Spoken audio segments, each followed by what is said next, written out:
আরে আমি যেটা কইতাছি সেটা কো। ওকে ওকে, সময় কম, শুরু করেন। তোমাকে আমি আমার বুকে বেঁধে রাখবো। তোমাকে আমি আমার বালে বেঁধে রাখবো। একদিন তোমার বাড়ির বউ হয়ে যাব। একদিন আমি আমার বাড়িতে তলে চাইমসা হিসাবে রাখবো। তারার মতো আমার আকাশে ভরে আছো। গুয়ের মতো আমার বাথরুমের ডাস্টবিনে পড়ে আছো। কি করে বোঝাই তুমি আমার মনের কত গভীরে আছো? কি করে বুঝাই? তোর কাছে গেলে গন্ধের সুদনে আমার 932 বার বমি আহে।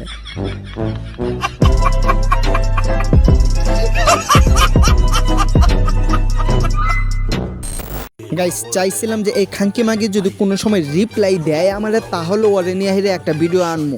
তার আগে তারে নিয়ে কোনো ভিডিও আসবে না। কিন্তু খাঙ্কি মাগির তো গাতা হইছে বড়, এখন হালকা পাতলা চোদনও হয় না, মানে ভালোভাবে চোদন দিতে হয় তাকে। তো তার জন্য তোমাদের এই দ্বীপ বাইয়ে চলে আইছে আজকে আবারও চোদন দেওয়ার জন্য ইচ্ছা মতো না। তো চোদন কয় প্রকার ও কি কি এই তানহা আজকে টের পাইবে ইচ্ছা মতো। হ্যাঁ, দর্শক হিসাবে আরেকজন থাকবে, এটা হইলো তানহার বয়ফ্রেন্ড। তো হালাই হইলো হিজরা। হালাই মনে করো যে কিছু করতে পারে না, তো তাকে দেখামো কিভাবে করতে হয়। দেখাইলেও কোনো কামে আসবে না, কারণ হালার তো কোনো যন্ত্রই নাই, আসবো কেমনে? যদি মনে করো যে আঙ্গুল দিয়ে গুতায় গুতায় মনে করো যে ওই কাজটা যদি আঙ্গুলের মাধ্যমে করতে পারে, তো ওইটার জন্যই তাকে দর্শক হিসাবে আজকে রাখমু। তো ইন্ট্রোর পরে দেখা হইতাছে। খবর দে ভাইয়ের খবর দে, খবর দে শয়তান রে খবর দে, খবর দে ভাইয়ের খবর দে, খবর দে।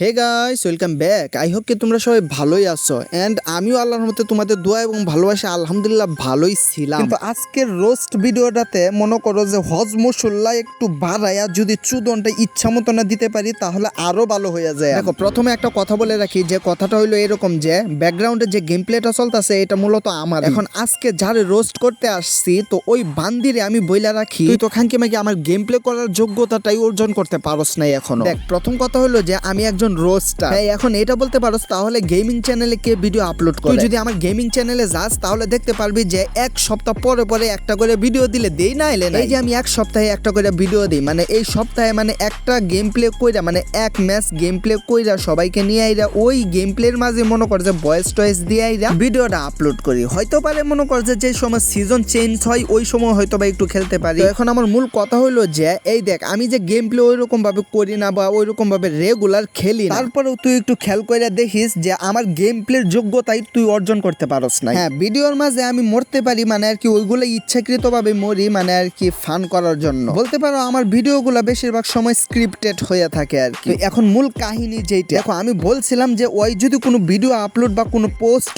না করে, তাহলে আমি ওকে নিয়ে আর কোনো ভিডিও আনবো না। এই যে তানহা খানকি মাগিটা যে আছে, ওর একটা বয়ফ্রেন্ড আছে। তো ফার্স্টে আমি ওর বয়ফ্রেন্ডের জন্মের কাহিনীটা বলি তোমাদেরকে, তোমরা শুনো। কথা হলো যে আমি একদিন পতিতালয়ের মাঝে গেছি, তো এখান থেকে কাজ টাজ যা করো সবকিছু কইরা মনে করো যে আমি আইসা পড়ছিলাম আমাদের দোকানে, মানে আমার দাদার দোকানে, ফার্মেসির দোকানে। এই মুহূর্তে মনে করো যে নামছে অনেক ঝড় বৃষ্টির মাঝে আমার দাদার কাছে খবর আসছে এমন একটা জায়গার মধ্যে অ্যাক্সিডেন্ট হয়েছে, তাড়াতাড়ি তার যাইতে হইব। তো আমার দাদা খবরটা পাওয়ার সাথে সাথে তার যে যন্ত্রপাতি গুলো আছে সবকিছু নিয়ে হেইরা বাইরে হয়ে পড়ছে। তো তখন কিন্তু আমি ফার্মেসিতে একাই ছিলাম। সেই ঝড় বৃষ্টির মাঝে ভিজা ভিজা মনে করো যে একটা লোক ফার্মেসিতে আসলো, এসে বলতেছে যে ছোট ভাই আমাকে একটা কন্ডম দাও, কারণ বিনা কন্ডমে পতিতালয়ের মাঝে যাওয়াই এলাও না। তো ভাইটির কাছে টাকা কম থাকার কারণে আমি আমার ব্যবহারকৃত কন্ডমটা দিয়া দিছিলাম তাকে। তো ওই ব্যবহারকৃত কন্ডমটা ব্যবহার করতে গিয়ে ঘটে আরেকটা অ্যাক্সিডেন্ট। সেই অ্যাক্সিডেন্ট থেকে জন্ম হয় তানহার বয়ফ্রেন্ড। কোন থেকে না কোন থেকে এক মহিলারা টাইনা সারসে লয়ে আইছে নাভি কাটার লাগিয়ে। ওই মহিলা আবার চোখে দেখতো কম। ওই মহিলাই কামটা করছে কি, মানে আর কি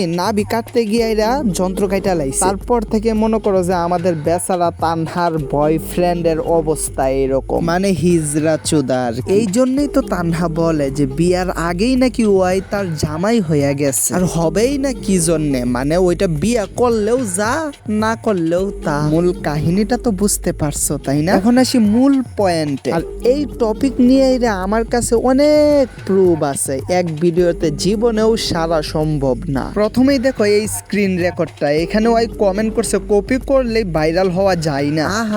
আরে কত বড় সেলিব্রিটিটা 987 পিস সাবস্ক্রাইবার, সরি ফলোয়ার। তোর চাইতে তো আমারই ফলোয়ার্স বেশি, 1700 ফলোয়ার্স নিয়ে ঘুরতাছি, তাও কি 21,000 লাইকস নিয়ে। তোর অনেক পরে আইছি তো আমি, না মানে গেছি কাহিনীটা বুঝছো, মানে তার ফলোয়ার্সই আমার চাইতে কম। ওই আবার আইসা বলতাছে নাকি আমি তারে কপি কইরা আইরা ভাইরাল হইতে চাইতাছি। কত বড় খানকি মাগি আর দেশের মধ্যে দেখবাম রে। গাইস 5 মিনিট হয়ে গেছে, 5 মিনিট 12, 13, 14, 15 সেকেন্ড হয়ে গেছে। তো ভিডিও কি আরো লম্বা করা উচিত হইব কি হইব না সামনের ভিডিওতে জানায় দিও, সমস্যা না, আমার কাছে আরো অনেক অনেক অনেক প্রুফ আছে, আমি দিতে পারবো। তো আজকের ভিডিওটা এই পর্যন্তই রাখতেছি। তো ভিডিওটা যদি ভালো লাগে লাইক কমেন্ট শেয়ার করে দিও, আমার চ্যানেলটা সাবস্ক্রাইব করে দিও। যদি পেজ থেকে দেখে থাকো অবশ্যই পেজটা ফটাফট ফলো মাইরা দিও। এন্ড যদি পেজ থেকে দেখে থাকো এই ভিডিওটার কোন পার্টটা তোমার ভালো লাগছে সবচাইতে বেশি, অবশ্যই ওইটার একটা স্ক্রিনশট আমার কমেন্ট বক্সে মাইরা দিও। তো আজকের মতো আসি, আসসালামু আলাইকুম রহমতুল্লাহ।